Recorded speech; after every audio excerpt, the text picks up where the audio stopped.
one of the editors of the Toronto Telegram used to love this story. But I had written for him in Sherbrooke for the Sherbrooke Daily Record, and he knew me.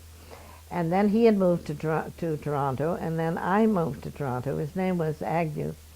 So one day I walked into, he tells the story that one day I walked into the office and I said to him, you know, Arnold, there's only one thing wrong with your editorial pages in Toronto. You don't have a woman writing for them. And he started laughing. He said, I suppose you're the woman to do it. And I said, yes, I am. And that's how I got my job, writing editorials for the Toronto Telegram.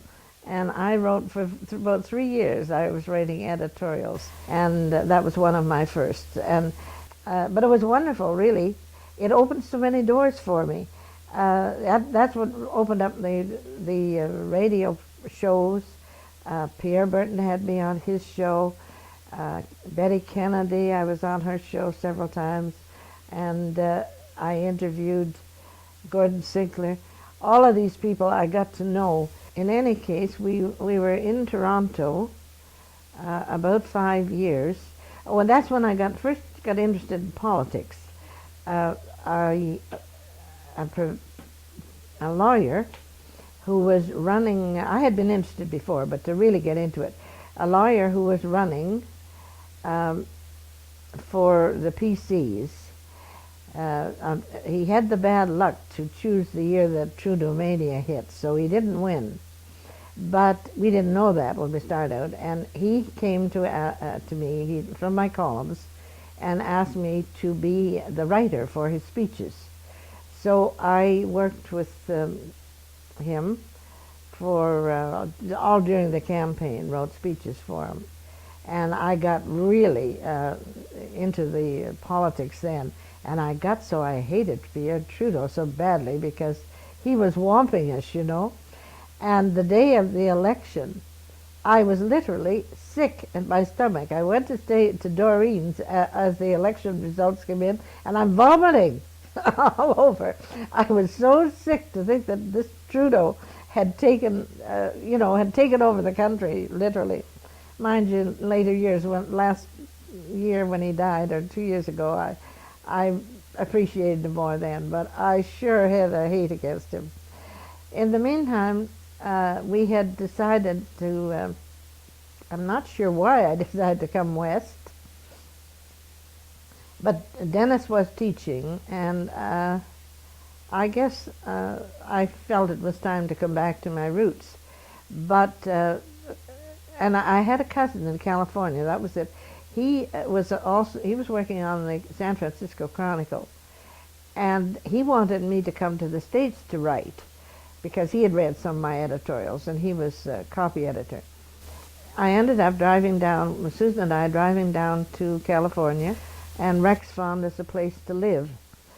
I never did get writing for the Chronicle, however, not because it was or any other newspaper, because I discovered that I would have to take out citizenship if I wanted to work. And Lorne was draft age then, and he had come to live with me, and I was petrified that he'd end up in Vietnam, so I didn't try for my green card. I just told Rex, no, it's too big a price. So I sold Avon. I managed to make a little money selling Avon, and then when Susan's school year was finished, we came back to Canada, and I felt that I knew Lorne was safe then, so we settled in. We decided to settle in Calgary, and I bought a house there. I had enough money from the house that we had in Toronto that I had left with my lawyer friend, the one I wrote speeches for, and he had put it out at a good rate of a good mortgage, so I had more money than I started with. And I had enough to buy a house in Calgary. And Susan and I were there first, and then Lorne had gone down to work in asbestos mine with his father, but he came back home and went to SAIT to take a journalism course. And so we settled in there. The only problem was we had no money. We were as poor as you could be. It took everything we had to make ends meet. I was trying to start the magazine and business, publishing business, and that took every cent we had. We used to have to use our credit cards some days just to get through the week. And Lauren and I worked in the Herald building for about a year, two years, I guess, working on the magazine. And then we'd bring it home and spread it all over the living room while we got it ready to mail. Susan helped with that. Susan's share was to feed our boarders, because the only way I could make ends meet was to take in boarders, and that way we had ready cash. They paid every month.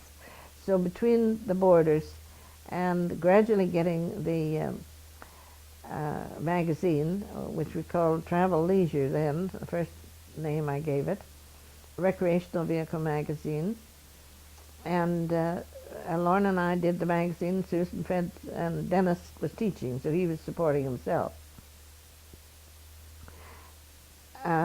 Then the magazine began to grow, and I did a lot of traveling at that time, selling advertising. Each fall and spring I would hit out for, I'd go to, my route was down through Minneapolis and to Indiana, where there was a big trade show. Some years I went down to Louisiana, where there was another trade show, and then I'd come back to Toronto, where there was another trade show. So this was my life then, on the road a great deal, selling advertising, and trying to get, and Lorna would stay in the office and handle things there. So we managed to survive, and the reason I mentioned the name Travel Leisure was that had a share in our history, because I dreamed up the name Travel Leisure, which was travel oblique leisure. But in the United States, a magazine had started up called Travel and Leisure, and we were beginning to get returns from this Travel and Leisure magazine. It was American Express that had started it. So I told my lawyer, this same lawyer that I had written for, I told him, Chris I think his name was, I told him about this, and he said, well, you'd better do something about this, because they'll take you over completely. They'll just say it's their name. But he said, if you have had magazines in Ottawa, the copyright, you have a copyright. So he said, can you go to New York? Well, I didn't have enough money to get on the subway, much less go to New York. But I managed to borrow enough to get down to New York, and I spent one day in New York talking to a lawyer down there, an American lawyer there,